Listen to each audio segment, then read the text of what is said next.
Kim sevdi Hüseyin'i o zaman bəxtəvər oldu.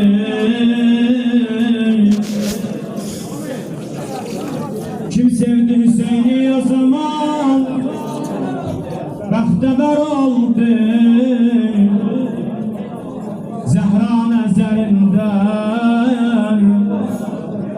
ucalın mötəbər oldu. Dərk eyley bu məktəb-i şahi şühədanı, aşıqlər içində seçilib bahünər oldu. Övlad-ı Əli adını zikr eyləməyənlər bilsinlər ibadətləri cümlə hədər oldu.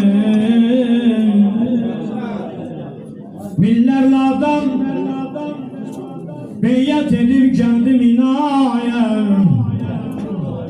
sədhəy falaya, aşıq elə 70 nəfər oldu. 72 baş nizələr üstündə ucaldı.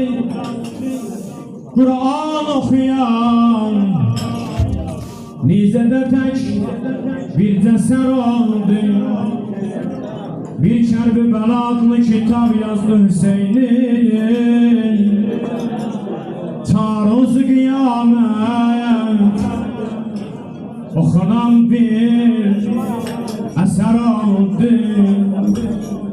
Seyyid Əzələ yetiş şərab-ı eşqə, bir də görsən ömür yetir, can xətər oldu.